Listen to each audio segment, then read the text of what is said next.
Hello প্রাণের বন্ধুরা, কেমন আছো সবাই? আশা করি সবাই অনেক অনেক ভালো আছো। আজকে তোমাদের এমন একটি গল্প শোনাবো যেটা শুনলে তোমাদের অনেক অনেক ভালো লাগবে। তোমাদের ওই জিনিস দাঁড়িয়ে যাবে আর পানি বের করতে মন চাবে। তোমরা যারা আমার সাথে কথা বলতে চাও তারা চ্যানেলটি সাবস্ক্রাইব করে ভিডিওটি শেষ পর্যন্ত মনোযোগ সহকারে দেখুন। ভিডিও চলাকালীন অবস্থায় আমার নাম্বার স্ক্রিনে দিব, তাহলে চলুন শুরু করা যাক। আমার দুটো ছেলে। আমার স্বামী গত হয়েছে প্রায় 6 বছর হবে। আমি পুস্তিকা বয়স প্রায় 4-8 বছর। আমার বড় ছেলে চাকুরির সূত্রে বউ নিয়ে বিদেশে থাকে।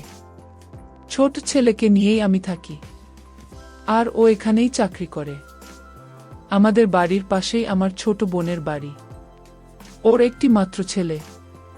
ওর নাম অমিত, বয়স 24-25 হবে। ওর বাবা সরকারি চাকরি করে, আর মা গৃহিণী। অমিত অনার্স কমপ্লিট করে বসে আছে। ওর সাথে আমার আবার খুব ভালো সম্পর্ক।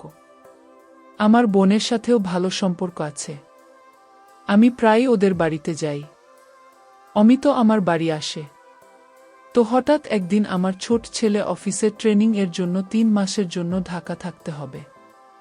এতে আমি ও আমার ছেলের টেনশনে পড়ে গেলাম, কারণ আমি বাড়িতে একা থাকবে কিভাবে।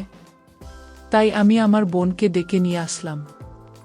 তখন বোন আমাকে ওদের সাথে থাকতে বলল, কিন্তু আমি ওদের বাড়িতে থাকতে চাইলাম না। শেষে ঠিক হলো অমিত আমার বাড়িতে থাকবে। তারপরের দিন অমিত আমার বাড়িতে আসলো। তখন আমার ছোট ছেলেও ছিল বাড়িতে। আমি রান্না করছিলাম। ওকে দেখে একটা হাসি দিলাম, আর আমার ছেলে ওকে বলল, আয় বস। আমার জন্য তোকে কষ্ট করতে হবে, তাই দুঃখিত। আসলে হঠাৎ কেমন জানি এটা হয়ে গেল। ভাই, একটু মাকে দেখিস। অমিত বলল, কি যে বলো না দাদা, এখানে কষ্ট কিসের? তুমি একদম টেনশন করো না। এই 2 দিন পরে আমার ছেলে চলে গেল, আর সেদিন রাতেই অমিতা আমার বাড়ি থাকতে শুরু করল। সেদিনও দরজায় নক করতেই আমি দরজা খুলে দিলাম।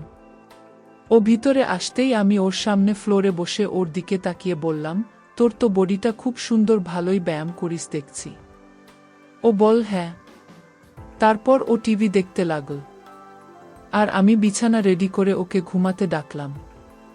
আমি ওর জন্য আমার রুমেই ঘুমানোর ব্যবস্থা করলাম। ও আসার পর তা দেখে বলল, তুমি কোথায় ঘুমাবে? আমি বললাম, কেন, এখানেই তোর কোনো সমস্যা থাকলে তুই তোর দাদার রুমে ঘুমাতে পারিস। ও তখন বলল, আরে না না, আমি জিজ্ঞেস করলাম কারণ আমি ভাবলাম তুমি আমাকে বিছানা রেখে নিচে ঘুমাবে, আর তা আমার মোটেও ভালো লাগবে না। আমার কারণে তোমার কষ্ট হোক, তা আমি চাই না। আমি ওর কথা শুনে খুব খুশি হলাম। এরপর আমি লাইট নেভিজে ড্রিম লাইট জ্বালিয়ে ওর পাশে শুয়ে পড়লাম, আর আমরা কিছু সময় গল্প করলাম। এর মাঝে কখন যে আমরা ঘুমিয়ে পড়লাম তা কেউ জানি না। সকালে মেয়ে আগে ঘুম থেকে উঠে অমিতের জন্য চা বানিয়ে নিয়ে এলাম। ও তখন কোথায় যেন যাওয়ার জন্য রওনা দিচ্ছিল, তা দেখে আমি বললাম, কোথায় যাচ্ছিস? ও বল, বাড়িতে যাব। আমি বললাম, থাক না কিছু সময়। বাড়িতে গিয়ে কি করবি, নাকি আমার কাছে থাকতে তোর অসুবিধা হচ্ছে? ও বল, কি যে বলো না, আমারও ভাল লেগেছে কালকে তোমার সাথে গল্প করে। আচ্ছা, তোমার একা থাকতে ভালো লাগে? মেশু গত হওয়ার পর তো তুমি একদম একা হয়ে গেলে। বড় দাদা তো বাইরে থাকে, ছোট দাদাও তার চাকরি নিয়ে ব্যস্ত। তোমার সময় কাটে কিভাবে? আমি তখন ওকে কিছু না বলে চুপ করে আছি। তা দেখে ও বলল, দুঃখিত, আমি বুঝিনি তুমি আমার কথায় কষ্ট পাবে। আমি তোমাকে কষ্ট দিতে চাইনি। তখন আমি বললাম, আসলে কি বলবো, তোর মেসো গত হওয়ার পর থেকে খুব একাকিত্ব অনুভব করি। তোর মেসো থাকতে আগে কত জায়গায় বেড়াতে যেতাম, কিন্তু তাকে হারানোর পর একদম একা হয়ে গেলাম, আর ঘর বন্দি হয়ে গেলাম। এই কথা বলে আমি কাঁদতে লাগলাম। তখনও আমার কাছে এসে আমার মাথাটা তুলে চোখ মুছে দিয়ে বলল, তুমি কাঁদলে কিন্তু আমি আর আসব না, কারণ তোমার চোখের জল আমার ভালো লাগে না। আমি ওর দিকে তাকিয়ে কান্না থামিয়ে চোখ মুছতে মুছতে বললাম, দেখ, তোর চা তো খাওয়াই হলো না। ও বলল, দাও, আমি খেয়ে নিচ্ছি। আমি তখন ওকে বললাম, আমি স্নানে যাচ্ছি, আমি আসার পর তুই যাবি। ও বলল, আচ্ছা তুমি যাও।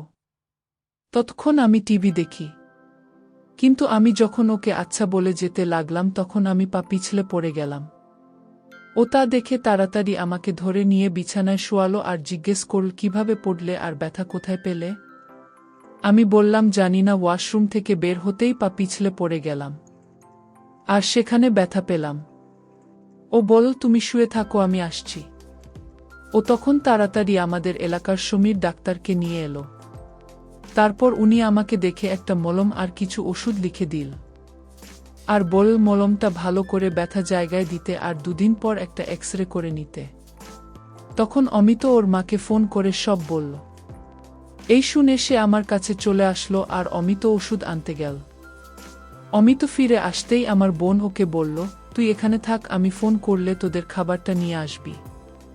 অমিত বলল ঠিক আছে।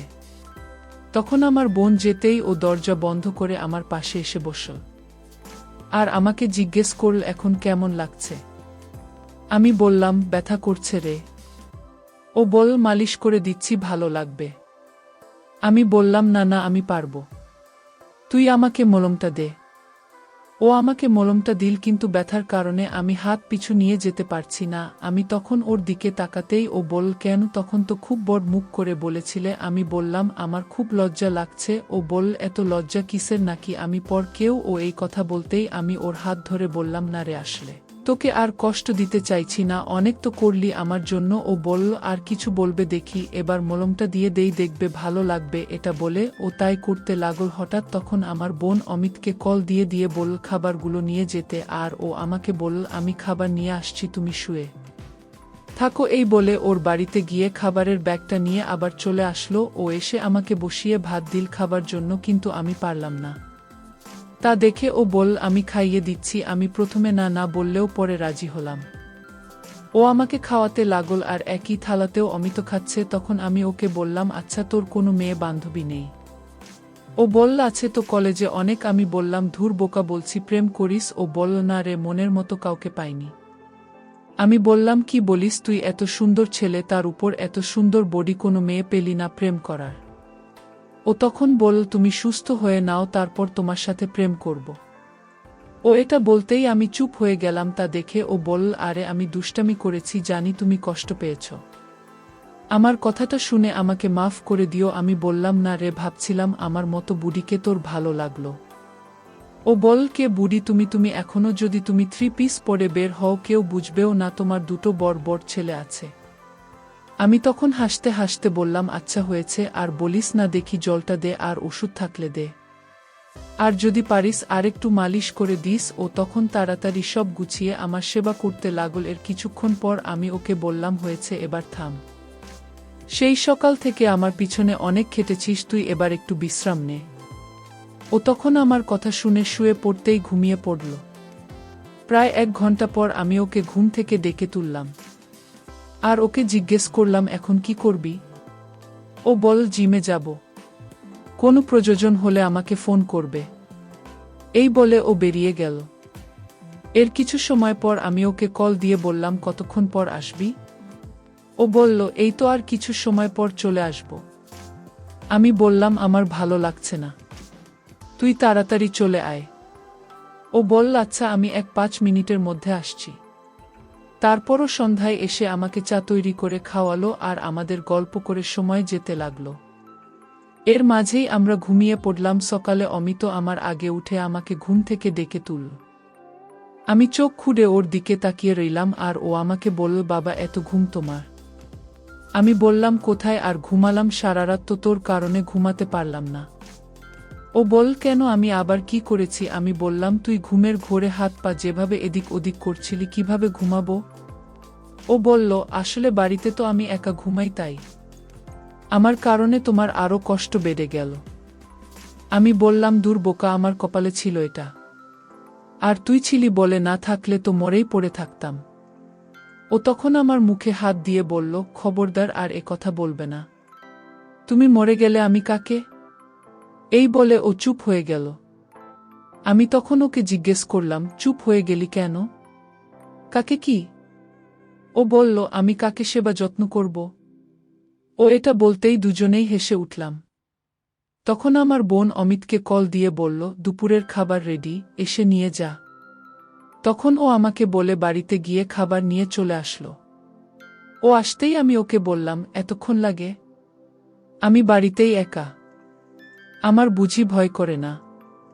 ও কিছু না বলে খাবার রেডি করে আমাকে নিয়ে খেতে বসল। এরপর আমাদের খাওয়া হয়ে গেলে ওকে বললাম, আজকে ডাক্তারকে আমার রিপোর্ট দেখানোর ছিল, তাকে ভুলে গেলি? ও বলল, না ভুলি নাই, এখনই যাচ্ছি। এই বলে ওর রওনা দিল রিপোর্ট দেখাতে। এর কিছুক্ষণ পর অমিত রিপোর্ট নিয়ে ফিরে আসলো। তখন আমার কাছে আমার বোনও ছিল। অমিত এসে বলল, ডাক্তার বলেছেন কোনো সমস্যা নেই, শুধু 1 সপ্তাহ মলমটা ব্যবহার করতে, আর ওষুধ 2 দিন খেতে। নতুন ওষুধটা ঘুমের। জামে পরে জেনেছিলাম, রাতে খাওয়ার পর খেতে বলেছে 1 সপ্তাহ। তখন আমরা আশ্বস্ত হলাম। এরপর আমার বোন কিছুক্ষণ থেকে চলে গেল। যাওয়ার সময় অমিতকে বলল আমার খেয়াল রাখতে। বোন যেতেই আমি ওকে বললাম একটু মালিশ করে দিতে।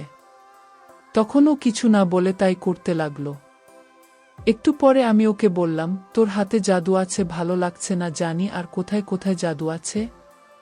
ও বলল, আগে তুমি সুস্থ হয়ে নাও, তারপর বুঝবে। আমি বললাম, মানে কি রে? ও বলল, সুস্থ হয়ে নাও, তোমাকে বেড়াতে নিয়ে যাব। আমি বললাম, আমার মতো বুড়িকে বেড়াতে নিয়ে গেলে লোকে কি বলবে?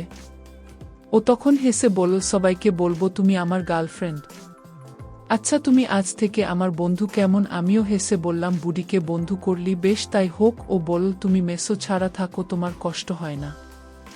আমি বললাম, কষ্ট হয় রে, কিন্তু কি করব বল, কিছু করার নেই। ও বলল, আমি আছি, তোমার কষ্ট দূর করে দেব।